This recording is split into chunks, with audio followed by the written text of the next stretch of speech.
Good morning, good afternoon, good evening, good whatever time of day it is that you're joining us. Thank you so much for being here. We wanted to use today's video as an opportunity to answer some questions that you guys have for us. So we put out a poll on our Instagram page and cannot believe how many questions that we got. It was crazy. There were so many, like hundreds. Thank you so much for taking the time to send those in. Yeah, so let's not waste any more time. Let's get right into it, starting with the number one question that we got asked. Which is, how did we meet? And then, like, how long have we been together? Yeah, all variations of the same question. So Tyler and I met in 2008 in October. We were accepted to start university the next year in September. And the people that were in the early acceptance program were paired randomly together with someone else in the accepted program. And we got paired together to create a CD of our favorite music. The program was meant so that when you moved away from home, you knew at least one person when you went to university, which is actually a really good idea. Yeah, and the CD was like a modern twist on pen pals at the time. Yeah. Now that's almost like sending an A-track now.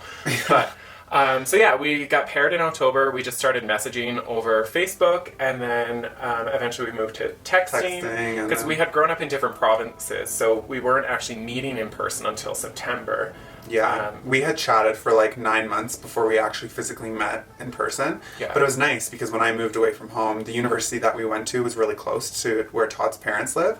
So I didn't know anyone, so it was really nice to kind of have someone. Keep in mind, I was only 17 at the time, so... Yeah, and I was a cradle robber at 18, so... But as soon as we met in person, it just like... all of the feelings that we had built up online clicked. It just clicked. And we just started dating, and then we've been dating for over 10 years, I guess. October 12th of 2009 was when we started dating, and then we got married on August 2nd of 2014. So been married for a little over 5 years. Yeah. And I wouldn't trade it for the world. Train. So the next question, what's the best advice for somebody wanting to come out? Honestly, I think that the best advice that you could give is only come out when you're ready. Mm-hmm. You're not on anybody else's schedule. Just because somebody comes out at 13 doesn't mean that you have to. There's people that come out when they're 65. That's totally okay. You really need to do it on your terms when you feel safe and when it's comfortable for you. So a bit of advice that I would recommend as well, in addition to that, is maybe just telling like one person that you trust wholeheartedly, whether that's a cousin, a best friend, just anyone in your life. That way you have someone going through it, because it is a scary process. Unfortunately, it is something that we have to do as gay people. But yeah, just finding that one person that you really trust that can help you through it. The next question is, did you get bullied in high school? I'm 16 and being bullied for being gay. So I just want to say I'm so sorry that this is happening to you. Know that there are so many people out there that are wishing you the best, supporting you. There's a lot of resources if you need help. And it does get better. Unfortunately, this is something that is part of your journey, but it's going to make you stronger in the end. Yeah. Do you want me to answer this question? Sure. So luckily, Todd wasn't really bullied for being gay. He grew up in kind of closer to a bigger city, so it wasn't really an issue. I had a very brutal time when I was in high school. I was made fun of basically every single day. But looking back, that's really given me the strength to be able to do what I'm doing now in my life. Obviously, I wish that I didn't go through that, but at the same time, it's made me who I am. It does get better. I know that that sounds really cliche, but how you are right now is not going to define you 10 years from now. So just know that it's going to get better. Have either of you experienced mental health issues? I don't have any issues addressing this one. I have suffered from mental health issues at different points in my life based on different things that have been going on in my life at that time. Or maybe it's something that pops up from years ago. Mm-hmm. I've seen a therapist for years that really helps me in my journey and stuff, and there's nothing wrong with it. It's actually part of the human experience, and even if you don't have mental health issues or you don't think you do, seeing a therapist is a really healthy thing. I totally agree. And I think that a lot of times people think that just because you don't have ongoing issues with depression or anxiety that you don't experience mental health issues. There are times in your life where things get incredibly stressful and become overwhelming, and maybe you have a really heavy bout of anxiety. For me, that's definitely the case. Like, I have moments where I'm very, very anxious and it kind of feels like the whole world is caving in. That doesn't make me a weak person, but knowing how to cope with those feelings That's what's important. Do you plan on having kids someday? This is a question we also get asked quite a bit. Full disclosure, we were on the adoption wait list for 2 years. We went through the whole process. It was actually a really amazing experience. I'm really glad that we did it. It brought us together so much closer as a couple. I highly recommend, don't just do it for the fun of it, but it's a really cool exercise. If you've gone through the process, you know what we're talking about. I think anybody that's planning on having kids should have to go through that same process. You learn so much about how you'd want to parent, what's important to you, what your value systems are. It's truly an amazing process. So anyway, we were on the wait list for 2 years, and then one day we both admitted to each other that we weren't really feeling that vibe anymore. In one of our other videos, we talked about how in the old life that we lived, we were really just checking boxes. So like, you buy your first car, you get a dog, you get a house, you do all of these things. And then we realized, well, why are we having children? Are we having children because we really, really want them? Or are we doing it because we feel like we need to do them? Yeah. So, yeah, it just became very obvious that we weren't. It was someone else's goal for us. Yeah. And very true. It just wasn't fair to bring a child into that. We've got tons of time that we can do it down the road if we want, but life's too short to sacrifice your enjoyment for someone else's goal. Plus, I feel like a crib in the RV would be kind of tight, so... So how do you both seem so comfortable showing affection / posing as a couple in public? This is something that I would say we ebb and flow through based on the day. Some days we feel like we're the only ones in the world and nothing else matters, and then there's other times, based on where we are, that you can feel the judgment burning through your skin from people staring at you. Yeah. Unfortunately, being gay, you're always hyper aware of who's around and who's watching you. Just from a safety perspective, like, you truly don't know what somebody's intentions are, and I think a prime example of that would be when we were in Vegas. Vegas is a big city, and you would think that it would be fine, but we went out to Fremont Street, and it was late at night. And Vegas is a very interesting city. It's kind of like a melting pot of masculine, conservative energy, and the amount of people that were watching us was very uncomfortable. And not only that, everyone was drunk around us. So Todd kept trying to hold my hand as we were walking, and seeing these large groups of straight men staring at us, it's just like, I'm not in the mood. And I said, do you remember what I said to you? Yeah, and I said, I'll never touch you again. I said, I'm not getting a box cutter in my back. And it's crazy that as a gay person, we have to think like that. But it's true. When we walk past a group of 8 huge straight guys, and we're holding hands, that kind of pack mentality, you just have to be really careful. I don't know what people's intentions are. It happens all the time. So yeah, I mean, we're very comfortable and sure of ourselves, but it's done in a intentional way, I guess. Yeah, you just got to be aware of your surroundings. Yeah. How do you feel safe sleeping in the RV in the middle of the night? You might get attacked. Well, I could get attacked in my house too. Yeah. I don't know. We did take one precautionary step, and we bought a thing of pepper spray that we keep near the door, just in case something happens or we're in a weird area. But other than that, I sleep like a baby every single night. Yeah, I really don't think about it. But we also don't do a lot of boondocking. If we were in a vehicle that we could just drive away, like a Sprinter van, we would be much more likely to just stay wherever. But if somebody was outside of our fifth wheel trying to get in, like, we wouldn't be able to go anywhere. So that's why we mainly stay in secure campgrounds or state parks. Yeah, like, we need 30 to 45 minutes, so we have to ask our attacker to, like, can you just take a break, go have a nice meal, and come back, and then we'll be gone. So the next question is, how do our dogs do with traveling constantly, and is it too hot to leave them in the RV?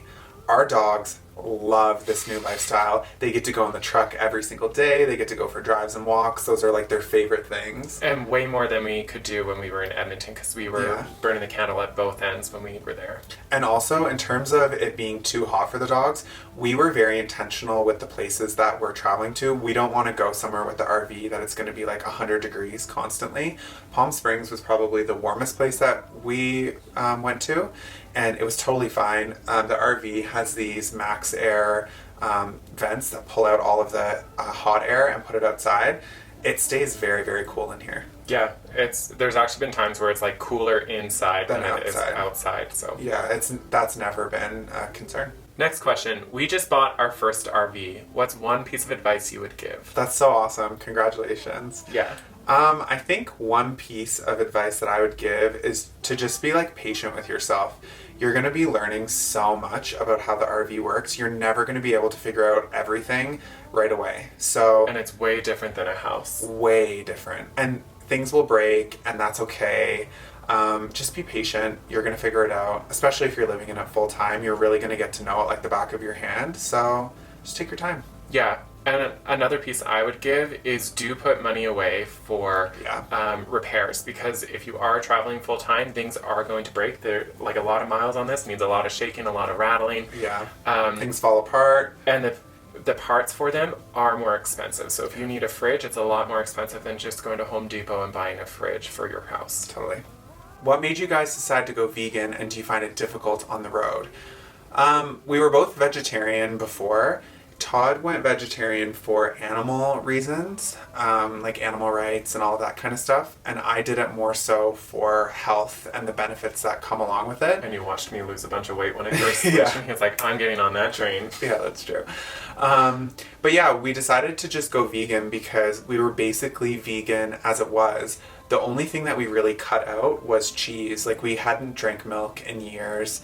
We weren't really big yogurt people. Ice cream and cheese. Yeah, it was just ice cream and cheese. And once we discovered nutritional yeast and the cheese substitutes that are out now, if you're a vegetarian, the ability to go vegan nowadays it's just so easy. So easy. It was like a no-brainer. I literally don't even miss it anymore. No, and I feel so much better without having it there. More energy, everything. Yeah. It is difficult, though, I will say, if you want to go out to eat at a restaurant and you're especially in a small town. It can be tricky to find options, but we do a lot of cooking at home. We love to create recipes and just cook. So yeah, it's not really a challenge for us. Best and worst thing about RV life. For me, it's an easy one. For the best thing is that we can live wherever we want. We're in North America. The longest it would take to get from one end of it to the other is 5 days if we just got in and started driving, because we really wanted to be somewhere. So I love that feeling. Yeah, it's cool. We can literally go anywhere we want. That's definitely the best thing. The worst thing, I would say, there's not a lot of really bad things.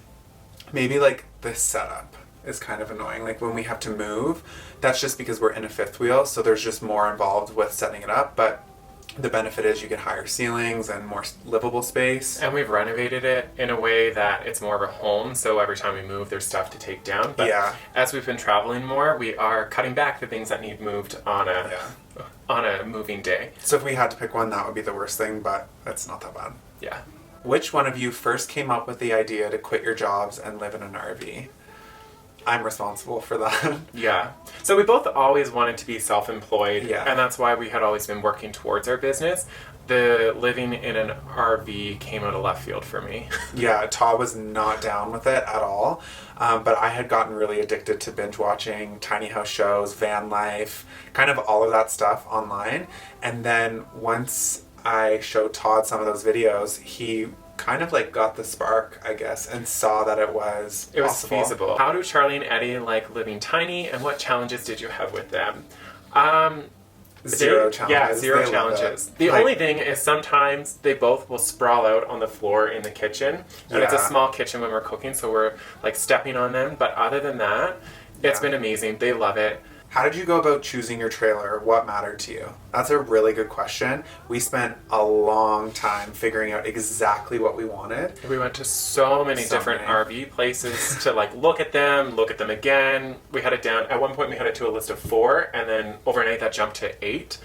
Well, the thing is, when you buy an RV of any type, there's Class A, C, B, fifth wheel, travel trailer. There's so many different options. Once we narrowed it down to a fifth wheel, the reason we wanted that was because of more livable square footage and high ceilings. Then we knew that we wanted to have a rear kitchen, like you see behind us, because then that completely opens up the rest of the space for living. And then in the bedroom, we wanted the ability to walk around the bed. We didn't want to have to crawl to get into bed. And full ceiling height. And that was it. Yeah, that was really it. And then we found this one online. How do you travel and save and still have enough to keep traveling? This is something we get asked all the time if we're like ultra rich or living off a trust fund, but no. Luckily, we have a video that Right you can here. click right here to answer that question. And have you ever had any issues at a campground traveling as a gay couple? We've not had any issues personally, but people have definitely had issues with us being there. It happens more frequently when we're in like a pool environment or in a bathroom, like hot tubs, that kind of stuff. They have this thing that we're checking out, like guys think we're checking them out, and Yeah. then sometimes they think we're like checking their children out. Like it's a very, very weird views that people have. Yeah. Yeah. All right, so we're going to speed things up a little bit and do a rapid fire round. So first question, who's your favorite host on The View? Joy Behar. Joy Behar. How old are you? You're big role models. Love ya. Lots of love back to you too. I'm 28. And I'm 29. How do you keep the spark in your relationship when you're traveling on the road so much? It's really easy. Yeah. We're together all the time. We're traveling versus when we were at home and working in different jobs and always running in different directions. It's so much easier now that we're Just together. good communication. That's it. Yeah. How much time will you be in the States this year? Will you spend the summer in Edmonton? We will be in the States until the beginning of April, and then we'll cross back over sometime in October, and we will be spending some time in Edmonton this summer, but we're going to be doing a cross-Canada road trip. Who proposed to whom? Okay, English. I proposed to Todd. Is the RV a permanent arrangement, or do you have plans to move back to a home? For us, home is where we park it, and we have no plans now or in the foreseeable future to move back to a traditional house. Yeah, I can't see it for a very long time. Maybe someday. We'll see. Maybe. Will you immigrate to the US? No, we would never give up our Canadian passports. However, if there was a way that we could spend longer than 6 months of the year, especially in a warmer climate, maybe we would consider it, but no, we would never give up our Canadian citizenship. What colleges did you go to? What majors? We both went to Dalhousie University in Halifax. I have a Bachelor of Science in Recreation and a Bachelor of Management. I have a Bachelor of Management in Entrepreneurship and Innovation. Because he's fancy. Do you plan to make a cookbook or write a book in general? It's funny you should say that, actually. Yeah, maybe. We might actually do a cookbook. We have a lot of really good vegetarian and vegan recipes that we've discovered ourselves, that we've just kind of slapped things together that we think are really good. So yeah, that might be something that we'll do. And we've been getting a lot of requests for our recipes, so Yeah. we've been posting a few of them over on our blog if you want to check it out. Of the cities you have seen, which has been your favorite? For me, Palm Springs. Yeah, Palm Springs, hands down. It's Yeah. just such an amazing place. And not only is it really warm, but it's just so inclusive. And Yeah. everything you need is there. Like, Yeah. you could live in Palm Springs and never leave. Do you snore? Thankfully, neither of us snore. How do you do the aerial shot when you're moving in the RV on the road? It's really easy. I do the driving and Tyler flies the drone as we're going, So I'm just in the passenger seat, following along with the drone. yelling at me to slow down. Yeah. Who said I love you first? Why do you guys travel so much? Because we live full-time in an RV, we love traveling, and there's nothing else we'd rather do. Are either of you religious? No, we're not. Nope. Can we have a tour of your RV? Sure, click right here. What is your skincare routine? Basically, we just wash our face in the morning. I mean, some mornings we don't. We use the Body Shop products. Drops of Youth, it's really good. Yeah. That's it. What destination are you most looking forward to on your journey? For me, it's New Orleans because we're going to be there for Mardi Gras. Yeah, I think that that's going to be really cool. Also, Key West, we're going to be going there, and I'm really excited to see it. I've only heard amazing things. So. Yeah. How old are the boys? Eddie is 5 and Charlie is 6. Who looks after your properties while you're on your adventure? We manage them from the road, so we have trades and cleaners and all that stuff that we trust, and we just coordinate them from the road. Is it hard to always have shared spaces living in such close quarters 24/7? There are times where it's really trying, but for the most part, it's pretty easy. Yeah, we've just gotten used to it. Who does your drone footage of the landscapes? I do. I tried once and it wasn't very good. It actually takes quite a bit of practice. How do you like the RV lifestyle? Love it. Love it. Wouldn't change it. Can't imagine doing something different right now. We're really enjoying it. Loving it. When are you back in Canada? We will be back in Canada in April, and we'll be on the east coast of Canada exploring there. What are your zodiac signs? I'm a Libra. And I'm Sagittarius. Hi guys, once you finish traveling through the States, do you plan on stopping RV life? No, we do not. We don't know what it's going to look like. It might be a little bit different, like we said before. Maybe it'll be in a van to do kind of like South America or Europe, but we don't plan on going back to traditional living. We're really liking living tiny. Would you do a tutorial on how to edit the filters on your page? This is something that we get asked quite a bit. Tyler has actually created our own filters that we use, and we're looking at possibly sharing them with you guys in the future. Yeah, so I put a lot of time and energy to really perfecting the style of photography that I take. So I've created really beautiful presets, they're called. So yeah, maybe we'll do that if anybody's interested in that in the future. So. What happened to Todd's eyebrow? Is it missing hair or just really light? You get that question a lot. I do. So it's actually a scar. When I was really young, I fell on the hearth at my parents' fireplace and cut it, and it's been a scar ever since. Todd used to fill it in, but I really like it like that. I think you look too like a Ken doll when it's filled in. Okay, so I think we got through as many questions as we can for one video. We're going to have to save the rest for another one. If there are questions that we didn't get to or answers that surprised you about us, let us know in the comments down below. Join us every Wednesday and Sunday as we continue our adventure across North America. If you like this video, give us a big thumbs up, leave us some love in the comments, and subscribe to our channel. Until Sunday, bye. Bye.